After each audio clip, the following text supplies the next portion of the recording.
Barakatah Yahweh, Barakatah Yahweh Shai, Barakatah Yahweh, Barakatah Yahweh Shai, Barakatah Yahweh, Barakatah Yahweh Shai, Call Halal Yahweh, Bahashem Yahweh Shai, Bahashem Rakah Kodash, double honor to the apostles, elders, a great millstone, Shalom, mercy and safety to all of the Akim on the highways and byways, preaching the word of sincerity and the truth, and a healthy Shalom to the elect.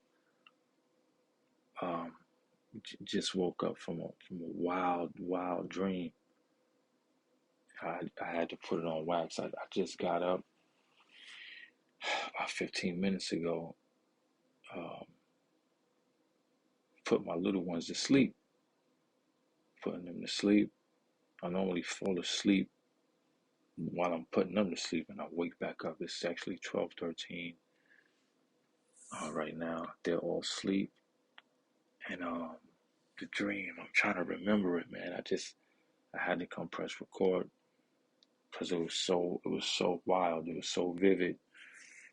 And Lord willing, I'm just gonna. It's very skewed, as you would know. Dreams, you can't really remember it all, but you remember some things. Um, but what I remember was missiles being shot, and actually feeling the heat from the missiles. So, man, I can't really remember where where I was. If I was on a plane, if we were on a train, but we were traveling, and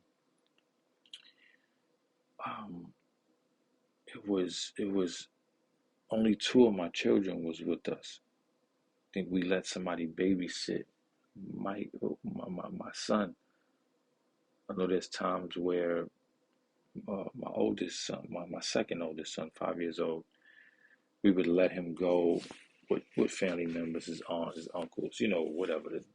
The other kids are too small to go hang out with,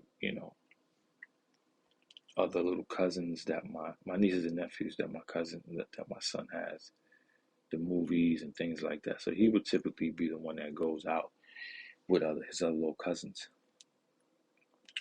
So we only had me and my lady only had my two youngest, my 3-year old and my 1-year old, and my mom was there as well. So I can't recall the scenery where we was at, but I do know that missiles were being shot off, and it was so wild, man, that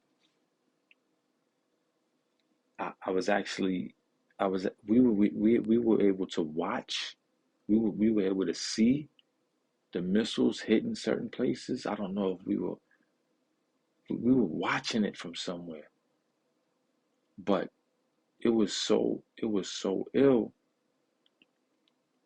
because we would actually feel the heat from from the missiles, and but we wasn't getting burned up. We wasn't getting burned up. We was And I just remember thinking in that moment, I started praying to the Lord for my other son, for my 5-year old, because he wasn't with us. And um my I just remember in the moment basically just thinking like, man, we're being covered, we're being covered from these missiles hitting. Again, it was me, my two youngest, my lady, and my mother. And I just remember, man, thinking about my 5-year old son, praying for him that he's covered, that we see him in the kingdom. I actually said that. Actually, I actually started praying to the Lord that he cover my 5-year old wherever he's at, and that we see him in the kingdom. Um,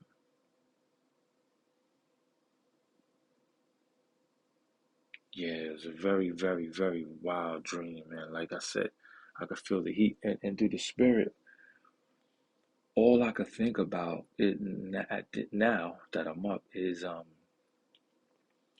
I've heard some of the elders and other Akiam say for many, many years, like you never know where you're gonna be when shit hits the fan, right? You never know who you're gonna be with. When shit hits the fan, you never know how the Lord's gonna have this thing. Um, and you might be with one of your seeds and none of them. You might be alone, like your family. You never know where you're gonna be. But this dream was very, very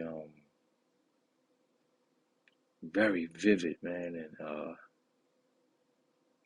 it was scary, man. It was scary, and even while I'm recording this testimony, I'm still trying to think. I'm still trying to have things come to me. Um,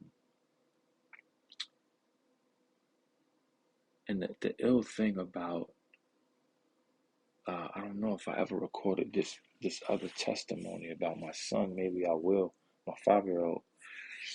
But yeah, I'll save that for. Well, I'll say it, a little bit of it, for the sake of me doing that full testimony on it. It was Jacob's trouble. It was shit hitting the fan, and um, I had lost him. I had lost him. My 5-year old. I had lost him, and I was bugging. Um, this was actually before my 3-year old and my 2-year old was born. So this was about 3 years ago. What I remember about it was I was in Jacob's trouble. It was in my neighborhood. Shit was popping off. It was wild, and I lost him. And I was going through Jacob's trouble, and not getting touched. I was being guided and protected. I kept praying. I kept calling for him. I kept calling for my son. And long story short, at the end of the dream, this lady had him. A lady had him, and she handed him to me at the end of the dream, and he was good. He was good. The Lord willing,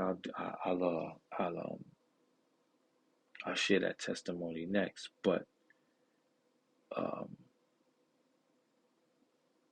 this actual dream,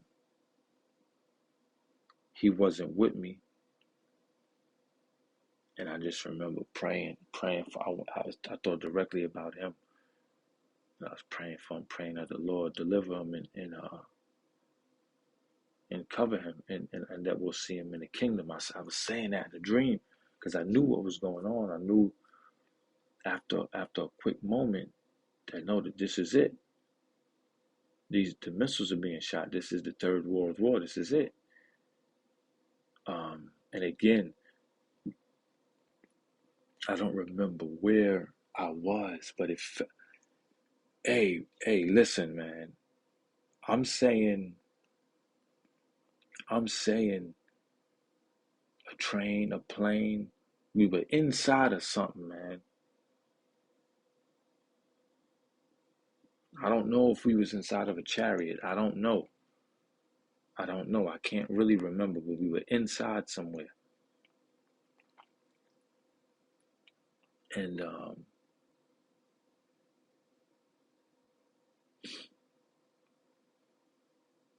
yeah, man. But we actually could feel the heat from the missiles, but we were protected. We were covered. We were covered. And yeah, so that's really it. If anything comes back from the dream, Lord willing, I'll put it back on. I'll put it on wax. But I had to just come and put this on wax of what I remember. because I just woke up and I'm sitting on my couch. I'm talking to my lady, and I'm like, oh shit. I'm talking to her about something else. I'm like, oh shit, I just had a crazy dream.